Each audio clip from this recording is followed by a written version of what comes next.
Ini cerita rakyat Jawa Tengah, dongeng Bulus Jimbung. Kutukan Raja Patohwan kepada Ki Remeng dan Ki Poleng. Dongeng Bulus Jimbung dikutip Nusantara 62 dari buku Cerita Rakyat Jawa Tengah Daerah Istimewa Yogyakarta terbitan Pusat Bahasa, Departemen Pendidikan dan Kebudayaan, 1978.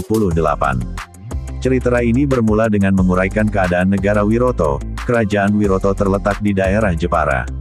Keadaan negara aman sentausa dan sejahtera berkat pimpinan seorang Raja Putri, bergelar Sri Ratu Worosingo. Sri Ratu menjalankan roda pemerintahan didasarkan atas norma-norma hukum yang tinggi nilainya. Hukum pidana berlaku bagi siapapun juga tidak memandang derajat ataupun pangkat. Maka tidak mustahil negara itu termasyhur ke segenap penjuru. Rakyatnya hidup tenteram tidak kekurangan sesuatu apapun hingga tidak pernah dijumpai pencuri, perampok dan sebangsanya di dalam wilayah kerajaan itu. Mereka insyaf bahwa mengambil yang bukan miliknya adalah suatu perbuatan yang terkutuk. Sri Ratu Worosingo berputra seorang bernama Pangeran Patohwan. Pangeran Patohwan terkenal sebagai putra raja yang tampan, perkasa, dan berbudi luhur, bila bepergian selalu berkuda dan diiringi oleh abdi setia bernama Sidagara. Sejalan dengan pemerintahan Ratu Worosingo berdirilah suatu kerajaan di daerah lain bernama Kerajaan Kalinga. Dewi Wahdi adalah puteri dari Raja Kalinga tersebut. Ia merasa iri mendengar berita bahwa negeri Wiroto begitu masyhur. Apa yang menyebabkan negeri Wiroto begitu tersohor? Begitulah pertanyaan dalam hati sang putri. Ia menginginkan negara Kalinga sejajar dengan negara Wiroto. Hal itu disampaikannya kepada ayahanda raja. Mendengar laporan putrinya, Raja Kalinga menjadi tercengang dan berpikir sampai ke situkah perhatian Dewi Wahdi terhadap negaranya, ataukah ada maksud lain di balik laporan itu. Raja Kalinga tahu bahwa menurut berita, Raja Putri Wiroto mempunyai seorang putra yang tampan.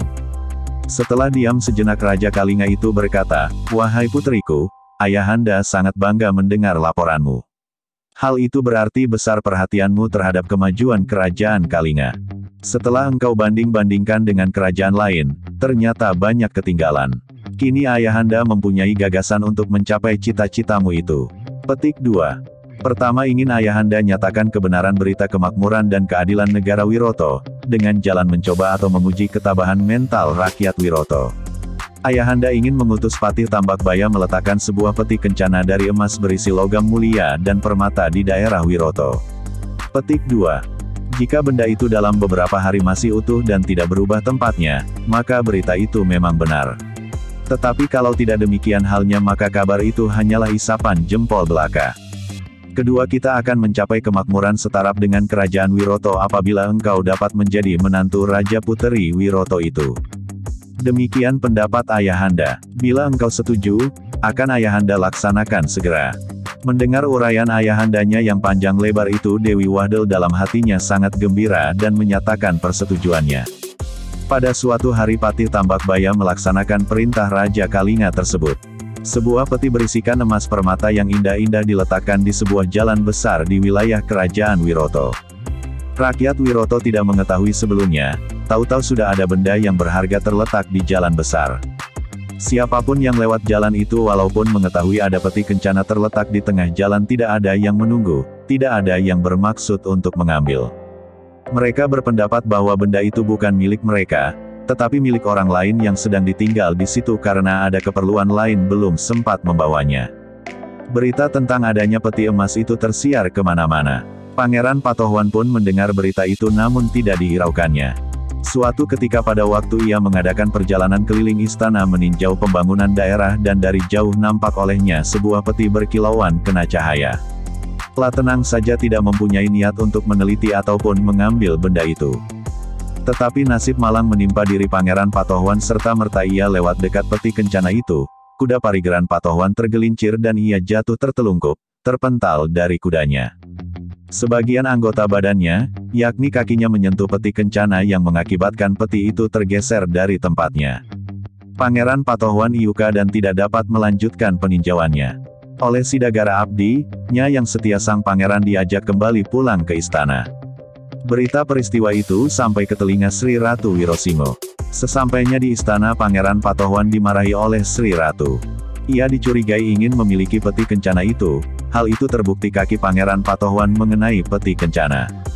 Ada undang-undang dari kerajaan itu yang menyatakan barang siapa menyentuh dan ingin memiliki benda yang bukan haknya akan mendapat hukuman dari raja. Oleh karena itu Pangeran Patohwan tidak berdaya mengelak tuduhan Sri Ratu dan menyerahkan dirinya untuk dijatuhi hukuman. Oleh karena kakinya yang bersalah maka Sri Ratu memberikan hukuman kepada puteranya itu berupa pemotongan kaki. Pelaksanaan hukuman itu diumumkan kepada segenap rakyat. Mendengar berita itu banyak di antara mereka yang membela putra mahkota. Mereka berpendapat bahwa Pangeran Patohwan tak bersalah, ia tidak berhasrat memiliki peti kencana yang terletak di jalan itu. Hanya suatu kebetulan saja peti itu tersentuh kaki pangeran.